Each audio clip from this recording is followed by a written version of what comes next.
بسم اللہ الرحمن الرحیم۔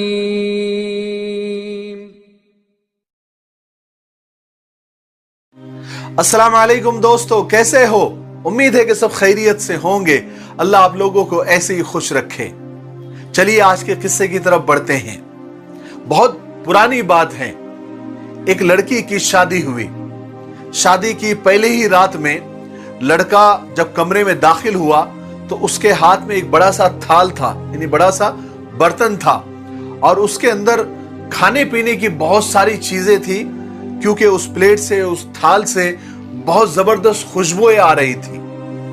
وہ پلنگ کے پاس لے کر آیا اور دلہن کے سامنے وہ کھانا رکھ کر کہنے لگا کہ آؤ ہم کھانا کھاتے ہیں، کیونکہ میں نے بھی کھانا نہیں کھایا اور آپ نے بھی کھانا نہیں کھایا، تو آؤ کھانا کھاتے ہیں ساتھ میں۔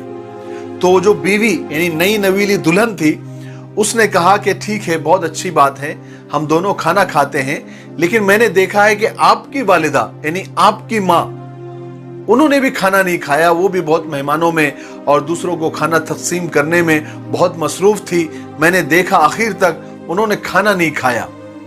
تو آپ ایک کام کرو، اپنی ماں کو بلا لو، ہم تینوں مل کر ساتھ میں کھانا کھاتے ہیں، کھانے کے بعد تمہاری ماں چلے جائے گی۔ تو لڑکے نے ایسے اگنور کرنے کے انداز میں کہا کہ وہ سو گئی ہوگی، انہیں چھوڑو نا، ہم کھانا کھاتے ہیں۔ تو اس نئی نویلی دلہن نے کہا کہ نہیں، اچھا نہیں لگتا، آپ کی ماں ہے، کھانا نہیں کھائے، دن بھر کام کر رہی تھی، آپ بلا لو نا، ساتھ میں کھانا کھاتے، کھانے کے بعد وہ چلی جائے گی، مجھے اچھا نہیں لگ رہا ہے۔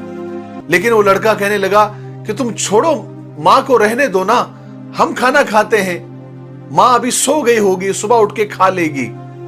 لیکن بیوی بار بار اصرار کرتے رہی، بار بار پریشر ڈالتی رہی اپنے نئے نویلے دولہے پر کہ جاؤ اپنے امی کو لے کر آؤ، لیکن وہ اگنور کرتا رہا۔ جب لڑکی نے دیکھا شوہر کا رویہ، اپنے نئے نویلے دولہے کا رویہ دیکھا اپنے ماں کے تعلق سے، تو اس نے اسی وقت آن دا اسپاٹ طلاق کی ڈیمانڈ کر دی، طلاق کا مطالبہ کر دیا کہ مجھے اسی وقت تم سے طلاق چاہیے۔ شوہر بڑا حیران ہوا، اس کی آنکھیں پھٹی کی پھٹی رہ گئی، کاٹو تو خون نہیں۔ اپنی نئی نویلی دلہن کے زبان سے پہلے ہی رات میں یہ اتنا بڑا مطالبہ اس کے لیے بہت شاکنگ تھا، لیکن لڑکی اپنی بات پر ڈٹی رہی۔ اس نے کہا کہ مجھے طلاق چاہیے تو چاہیے، کسی بھی حال میں، اور ابھی چاہیے، اسی وقت۔ بہرحال جب وہ اپنی بات پر اڑی رہی اور بالکل وہ غصے میں تھی، آخر کار وہ لڑکی اپنی طلاق کے مطالبے پر اڑی رہی جب تک کہ اس نے طلاق نہ لے لی۔ آخر کار دونوں کے بیچ میں جدائی ہو گئی، طلاق ہو گئی، دونوں چلے گئے اپنے اپنے راستے۔ پھر دونوں نے دوسری شادیاں کر لی، 25-30 سال بھی گزر گئے۔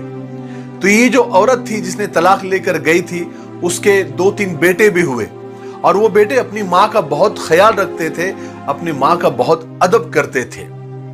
ایک مرتبہ ایسا ہوا کہ اس عورت نے، یعنی جس نے طلاق لی تھی، اس نے حج کا ارادہ کیا، تو ان کے بیٹوں نے فوراً ہاں کر دی اور اپنی ماں کو لے کر وہ حج کے لیے نکل پڑے۔ چونکہ پہلے کوئی پلین وغیرہ تو تھے نہیں، تو زیادہ کر کے لوگ راستوں کا سفر کرتے تھے، اپنے گھوڑوں پر، اونٹ پر، یا کوئی اور جانور کے اوپر وہ سفر کرتے تھے۔ تو یہ سفر کر رہے تھے، تو سفر میں بھی یہ بچے اپنی ماں کا بہت خیال رکھ رہے تھے، بہت خدمت کر رہے تھے، انہیں ایسا کہہ لیجئے کہ ماں کا پیر زمین پر پڑنے نہیں دے رہے تھے، اتنی وہ خدمت کر رہے تھے۔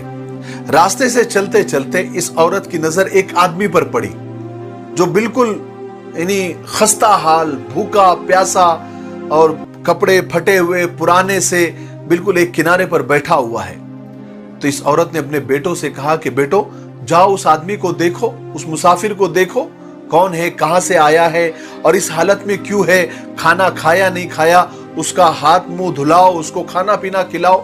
بہرحال بچے وہاں پر گئے، اس آدمی سے جا کر کیفیت پوچھی، حال چال پوچھا، اس کے کپڑے بدلے، اس کو نہلایا دھلایا، اس کو کھانا کھلایا۔ اس عورت کی نظر جب اس آدمی پر پڑی تو وہ پہچان گئی کہ ارے یہ تو میرا پہلا والا شوہر ہے جس سے میں نے طلاق لی تھی،